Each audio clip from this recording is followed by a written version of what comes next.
Hello, everyone, and welcome to the podcast. I'm Gabrielle Bejarano, your host, and today we have a fascinating topic to explore. It's how could driving a forklift from thousands of miles away possibly be safe? And this is brought to you today by Phantom Auto. This webinar aims to shed light on the revolutionary advancements in remote forklift operations while maintaining the highest safety standards at the same time. So I'm excited to introduce our esteemed guests for today's discussion. Please join me in welcoming Ryan Clifford, who's Senior Director of Sales at Phantom Auto, as well as David Rasmussen, who's Principal Functional Safety Manager, also at Phantom Auto. Welcome, gentlemen. Thank you. Thanks, Gabby. So before we dive into the discussion, I want to encourage our audience as well to participate in today's discussion by submitting questions in the chat that will be located to the side. Although we won't have a dedicated Q&A session today, we will try to address as many questions as possible throughout the conversation. So go ahead and sit back, relax, and if you have a slice of Lou Malnati's pizza handy, enjoy it while we explore the competitive advantage of remotely operated forklifts and Phantom Auto. How does remotely operating forklifts and other MHE compare to the current paradigm, which is, a manual operator sitting on a forklift driving around a building? Sure. Yeah, that's an excellent place to start. When we start to sit back and we take a look at what remote operators are presented with, they'll have all of the same controls that any manually operated forklift would have. So when we take a look at that, the actual operation of the vehicle doesn't change that much. But one of the great advantages that we actually have in remotely operating the vehicles is that we can eliminate, if not reduce and or eliminate all of the direct risks that are associated with the operator on the vehicle. Because we're physically removing that operator from the vehicle and putting them, what I'll say is in a control station environment, we can either eliminate and or substitute all of the risks that are associated with that person as well.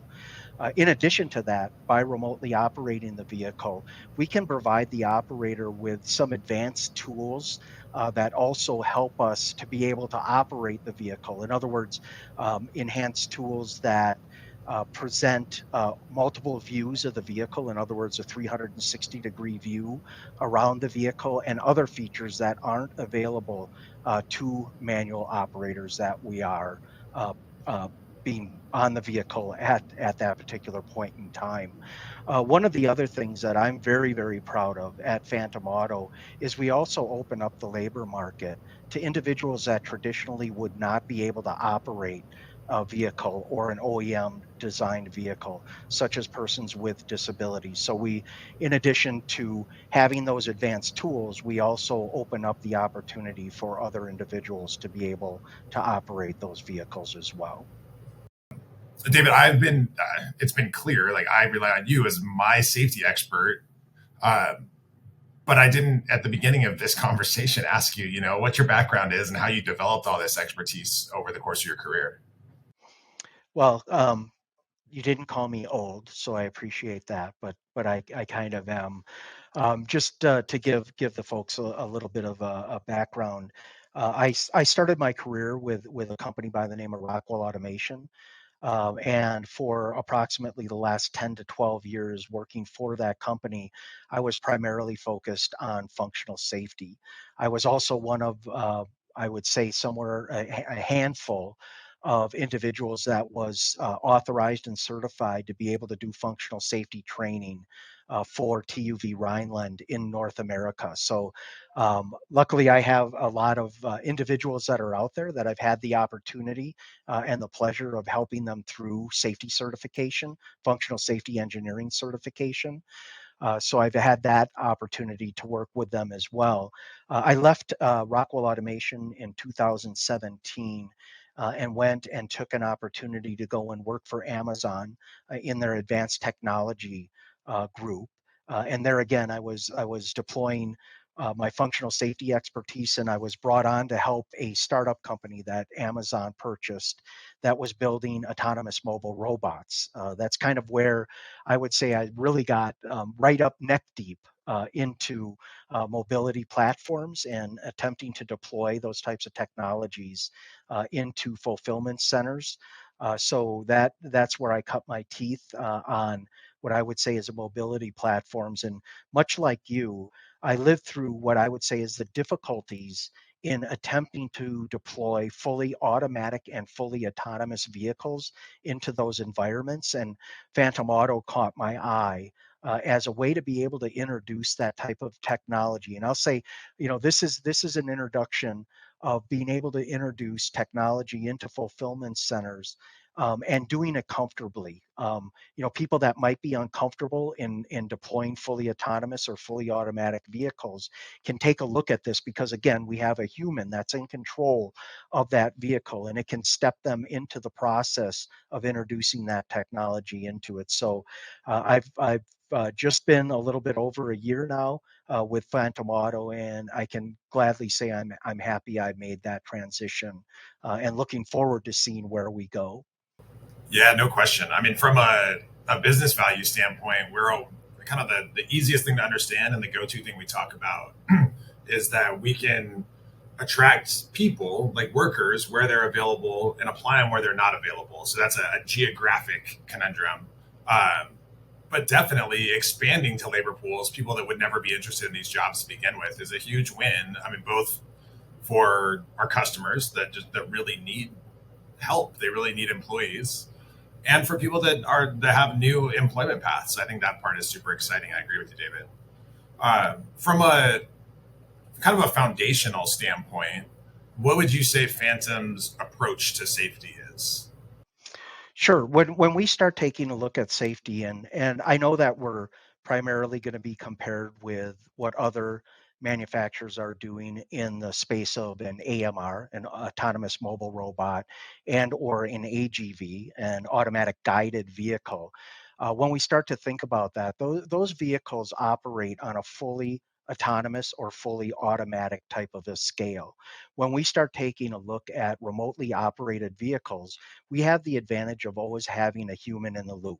What we want to do is provide our remote operators with every available tool that any manually operated vehicle would have, in addition to other things as well. So, one of the nice things that we have is we have a human in the loop. So, some of the difficult tasks that AMRs or AGVs may not be able to accomplish, we have the human brain that's there to be able to adapt on the fly and be able to accomplish those types of difficult tasks. One of the other things that we do at Phantom Auto and our approach is adding other types of complementary functions to the vehicle. And if I can describe a couple of those, what people are probably familiar with, if they buy a late model automobile today, there are things that are called RDAS types of systems, or advanced driver assistance systems. In remote operation, we've kind of coined the phrase R dash, which actually gives us advanced remote driver assistance systems. And when I talk about things to that nature, and we'll get into that in a little bit more discussion, some of the safety functions that we have provide both warning field and safety field to the vehicle, to be able to add safety functions on the vehicle. So we can overlay those fields. So similar to when you're backing your vehicle into a backing spot, it'll light up a camera that is showing you your reverse view and then the layers and how close you are to objects. We can do similar situations like that and provide our remote operators with those overlays to be able to see how close they are to objects, or where they're operating within their environment, and if there are any objects are in the way. We also have advanced systems on counterbalance vehicles, such as our fork height, being able to tell exactly where the forks are in the height of the vehicle, for being able to place products and or pallets at height. In addition, mass tilt, we actually have an angular mass tilt sensor that gives them information on the positioning not only of the height of the forks, but the position of the mast in inclination as well. Some things that are simple, but also functional, is being able to identify what speed they're actually operating the vehicle at. And because we have a remote operator behind the vehicle, we can also have two-way communication between the remote operator and people that are on the shop floor and or the warehouse floor where they're operating. Um, then the third layer, so we have the first layer being the human, the second layer being complementary measures that we're providing to the remote operator to help them do their job. The third layer is actually true safety functions that are designed on the vehicle itself. So when we start thinking about things to that nature, immediately what comes into thought is what happens if we lose communication to the vehicle between the remote operator and the vehicle itself. So we have protections in place that take a look at loss of communication, loss of control, or in situations, because we're dealing with a connection between the remote operator and the vehicle, high latency types of situations. So we can adapt by slowing the vehicle down and or stopping the vehicle if, for instance, we have a loss of connection or the latency gets too high. In addition to that, we have other things like object detection systems that are built into the system that will see that objects are starting to get into what I'll say is close proximity, the operation of the vehicle, and we can proactively slow down or govern the vehicle in those types of instances by utilizing warning fields. And then the further step would be actually collision avoidance systems that would stop the vehicle in the event that objects would actually enter the protective fields. All of those warning fields and protective fields are designed in a very, very high dynamic state that are based off of the direction and the speed of the vehicle.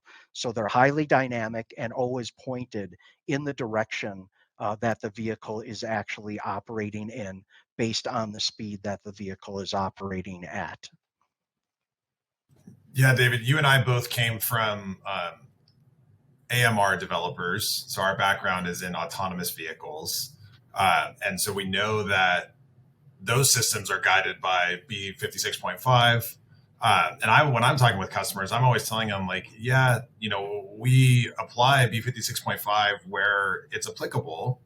But more than that, we, to my knowledge at least, there isn't a safety framework that exists for Phantom, and so really, like, we should be, from a safety standpoint, comparing us more to a manual operator as opposed to an AMR. It's not an AMR. We're trying to recreate the experience of driving the vehicle, and we're doing a good job. And as you said, there's actually a whole bunch of advantages. We actually have a better view, a 360-degree view around the vehicle. And by operating from a console, you have all these opportunities to enable the driver to be safer and more effective than you could do if you were trying to add tools to the chassis of the vehicle itself. You can only have so many monitors and screens and devices strapped to their wrists before it becomes a distraction. But we're able to pretty naturally overlay those things into the user interface of the operator console where it's not distracting, but it's actually really helpful. So I hope that came across to the viewers that were listening to your explanation there. But I'm going to circle back to where I started, which was, are there any safety standards today that apply to remote operation of this kind of equipment? Yeah, to answer that, I could say selfishly, I wish there were, because it would make my job a little bit easier. But to your point, there really aren't any specific Type C or sector standards that revolve and or surround around remotely operated vehicles. And to your point, we certainly utilize standards such as ANSI B56.5, and then ANSI RIA R1508. ISO 3691-4. All my safety friends and geeks out there know what those standards are. They're specifically around certain types of vehicles, but as soon as you start reading into the scope that those standards surround around, they specifically exclude what I'll say are either manually driven or person-driven types of vehicles. However, we do utilize those standards as a foundation to be able to start and use them as informative as opposed to normative.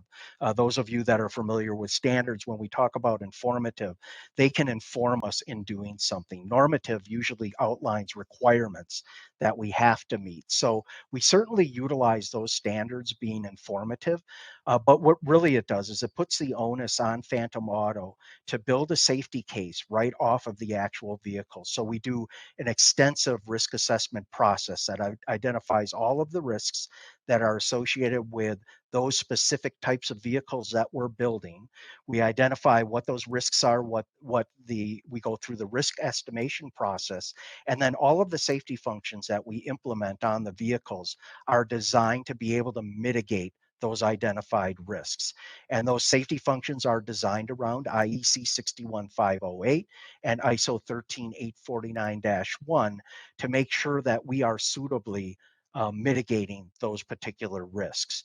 We also, as all my safety friends will know as well, go through a comprehensive verification and validation process where we are not only testing the safety functions, but we actually go into fault injection into those safety functions to make sure that they behave and operate at the level that they need to for the risks that were identified during that risk assessment process.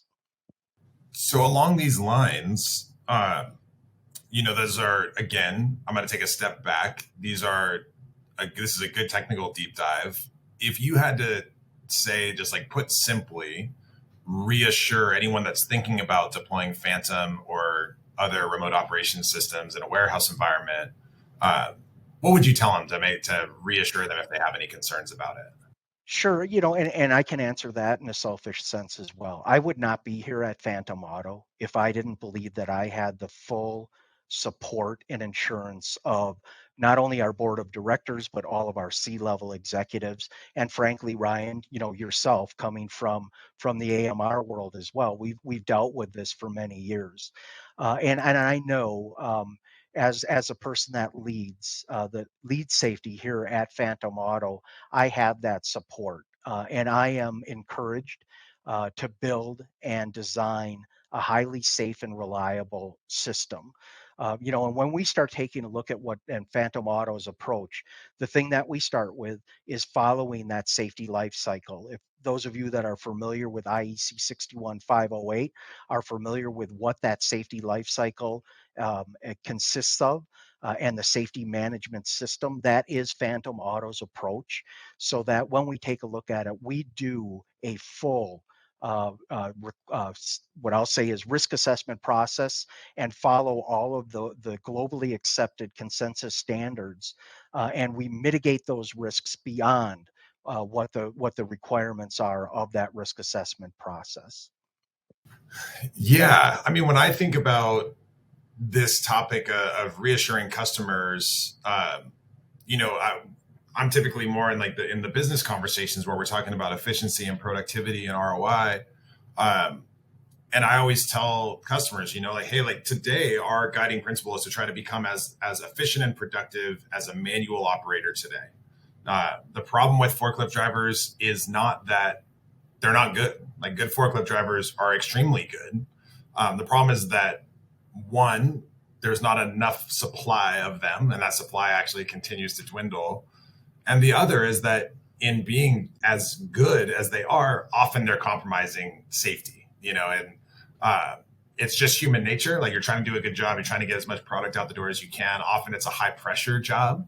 And you're doing that. But in the process, we know, and you would probably know the numbers off the top of your head, that it's a dangerous job. There's a lot of injuries. And we as a company are saying, we're trying to get to the point where we're equally as productive, and then longer term, beyond equally as productive as a manual operator, but we'll never compromise on safety.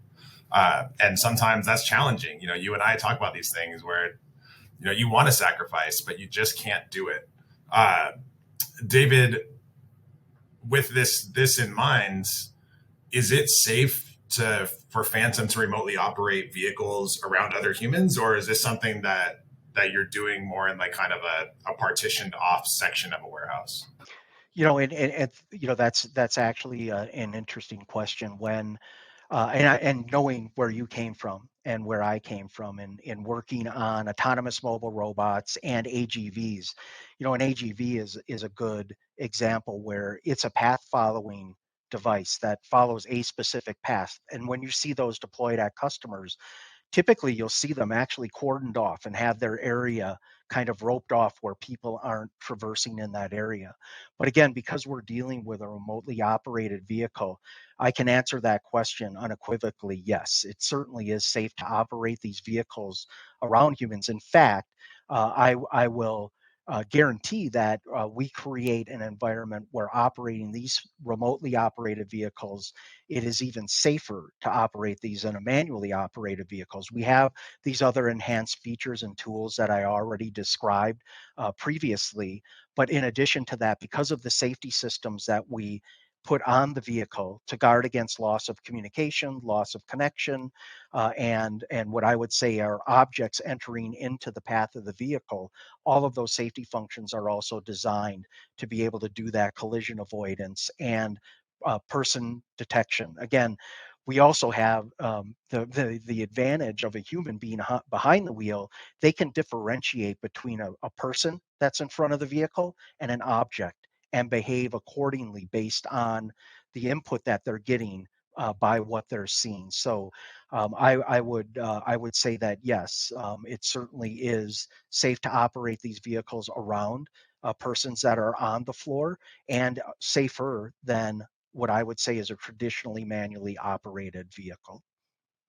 Yeah, this was, I would say, the number one thing that attracted me to Phantom when I was coming from the AMR world and then considering coming to Phantom was that, in my opinion, you can apply it to more use cases. It's more dynamic. You still have the ability for a person to make judgment calls in real time, which is so hard. I mean, and coming from that space, I know it's not to knock any vendor. It's just a super hard technical challenge. And then you have the guardrails of B56.5. If you could just operate them however you wanted, it would probably be a lot easier, but you'd be sacrificing on safety. And so coming here to Phantom, we can work around people. We can effectively do any workflow that your people are doing today.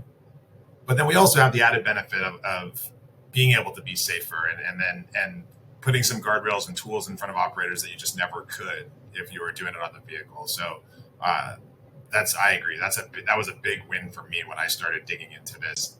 And I will tell you, it wasn't obvious when I first thought of the concept of remote operations. It took me a few months of really digging into this before I came to that conclusion myself. David, on training, so what types of training is Phantom doing with remote operators? Do they need to be OSHA certified? Can you tell us more about that? Sure. When the methodology that we do and how we approach the training, all of our operators do go through an OSHA certified training provider. One of the things that's interesting, and I think people may find interesting, is that the requirements from OSHA don't actually require any on-vehicle testing and or training to be performed. For the most part, the training is classroom theoretical on the safe use and operation of the vehicle itself. So all of our operators actually go through an OSHA certified training course.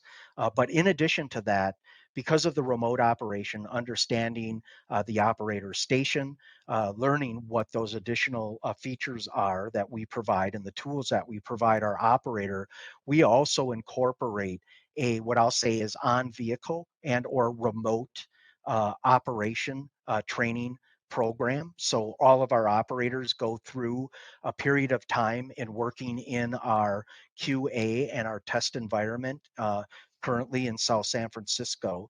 So they're actually go through hours of training and driving vehicles remotely so that they understand what those tools are and how to operate those vehicles in a safe and professional manner. Um, before they're allowed to operate at a customer site. In addition to that, and I know that you're aware of this, we've also had customers that have asked us to put our operators through their specific site training and or customer related training for their facilities, and we're more than happy to do that with them to make sure that they can operate safely and what I would say is cohesively with the manual operators that are at our customer sites as well. So we kind of go through that full gamut of training.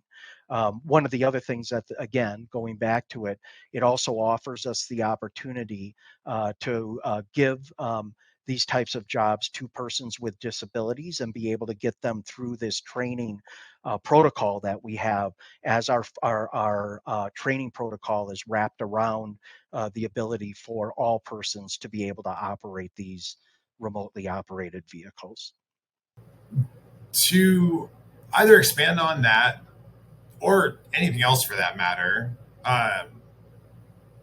what questions should customers be thinking about in terms of safety when considering deploy remotely operated forklift like ours, or an autonomous forklift, any kind of unmanned vehicle in a warehouse? What should they be thinking about? Yeah, and this, I think it goes to the same questions that I'm always asked. Are you building your safety case off of global consensus standards? In other words, are you following the safety life cycle process? Are you going through a risk assessment process? Have you identified the risks? What are the mitigation techniques that you're utilizing to reduce those risks? And then, really, the basic question: are you actually reducing those risks that are associated with? In other words, if we're replacing what I'll say is a traditionally manually operated forklift, are we reducing and or further reducing the risks that are associated with operating those vehicles in facilities? As you mentioned before, there's a lot of risks that are associated with operating forklifts and or MHE in warehouse environments. Number one, forklift injuries or injuries that are associated with forklifts actually have trended in the top 10 OSHA citable types of incidents for over 10 years in a row. So we know that there's risks associated with that. So the question is, are we reducing risk by introducing this technology? And I can answer that knowing what I know in remotely operated types of vehicles. We are. And then the simple question is, can they actually perform the types of tasks that they're being asked to do, and do it both safely and efficiently? And can they adapt to a highly dynamic warehouse environment? That's the difficulty I think you and I have dealt with in our past lives of implementing fully automatic or fully autonomous vehicles. It's difficult to get them to adapt to the highly dynamic environment that we're presented with. And then do they maintain that safe performance and factors when other things around them may not be behaving in what I'll say is a safe manner? In other words, do they continue to operate in their safe behavior even though things around them may not be operating as safely? I mean, I think that's actually the perfect segue to the next question. And this is the one that I spend the most time talking with customers about relative to safety is, you know, what should customers be thinking about in terms of the trade-off between safety and throughput? Like I think that it's clear, I always connect you with the customers that we're working with. It's understood and clear that we are definitely safer than your manual operators today, just given the tools and the safety system that we have. Very few manually operated forklifts have any safety system on them at all. I know that those exist, but they're not common. So it's pretty well accepted that we're safer. The question is that balance between safety and efficiency. And what do you think about there when you're looking at that? Yeah, and it's I smile a little bit, Ryan, because you're one of them that has to talk to the customers, and you're in front of the customers. And one of the things that is always talked about is speed. What is the speed that the vehicle actually operates at? And I always tend to, and I know I can usually get a smile out of you on this as well, because I push back that I always use a common phrase that speed doesn't necessarily always equal efficiency. And there is a balance. And I think in every site, we work to try to find out what that balance is. And the one thing that I would always ask customers to do is judge us against the amount of work that needs to be done. In many cases, people think the faster that you can travel, the quicker things are going to get done. But in many cases, if you watch the dynamics of things that move smoothly and fluidly tend to operate at a much more higher level of efficiency than things that are stopping and going all the time. So, one of the things that we're working toward, and this is always a work in progress, is what is that balance? So as we continue to operate and we work with customers, we'll find out, in other words, being judged against what a manual operator can do in a specific set period of time is traditionally what I would like to be judged against, as opposed to how fast and or how quickly we tend to move from one point to another. But that is kind of one of the battles that we deal with on an ongoing basis, and that we'll continue to battle with. But we're more than willing to work with customers to find out where that balance is for them.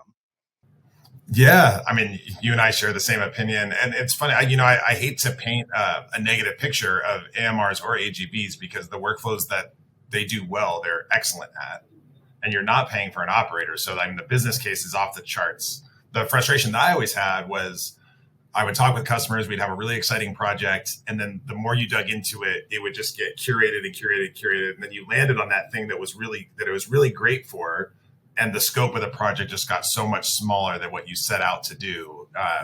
And I wouldn't call it frustrating because you landed on a great application. It was just a little disappointing. You thought you were going to solve this huge problem. You end up solving a smaller problem, but doing a really great job at it. And I look at it a little bit differently now, but that same sentiment applies, that there are a lot of things that autonomy is just very, very hard for. And one of those, and I know you've done a fair bit of work on this here at Phantom, is cold storage. It's awfully challenging for autonomous vehicles to operate in cold storage environments. I'll make this the last question and then we'll wrap it up. But any thoughts on that? I mean, why Phantom is able where other solutions aren't? Yeah, and selfishly, as a safety guy's perspective, the first thing that I would ask is, when introducing this type of automation, is it reducing the risks that are associated with either a manually operated or traditional method that you're incorporating? And then the second question goes into what we've already discussed. Can they actually perform what they're being asked to perform? Because again, that's the difficulty, right? The tasks that we're asking them to do, can they do it safely and can they do it efficiently? And can they adapt to that highly dynamic, what I'll say is environment that we're all presented with on every deployment that we do, no matter where we do it. Even if you're in control, and I can speak from my history, in control of the fulfillment centers or warehouses that you're operating in, it's still a difficult task to do it. And then can they maintain all of their safety performance when all the factors around them are constantly changing? And one thing that I would add as well from my experience, and we've had this with certain customers that we've dealt with, where we've been able to reintroduce customers that might have been disillusioned or disappointed with trying to deploy autonomous and or automatic types of vehicles into their facilities. This is a good way to take a step back and being able to take a look at a different way of doing what they were trying to do. And I would just ask them to give us a chance. Hey, David, I appreciate that. That's probably the perfect place for us to wrap. I'll hand it back over to Gabby. Thank you. I always learn something when I'm talking with you, so I appreciate it. Well, thank you. And that goes for me too. I mean, I'm always learning stuff, just listening to you guys, soaking it all in. Well, thank you so much to everyone who joined today and also submitted questions in the chat. And thank you to Ryan and David for joining us today to talk about these valuable insights into the safety aspects of remotely operated forklifts. So thank you so much, gentlemen. Thank you. You got it. Thanks, Gabby. Well, one last thing, if you want to learn more, remember to visit Phantom Auto's website. If you have any further questions, please don't hesitate to reach out. I've been your host, Gabrielle. Thanks for tuning in.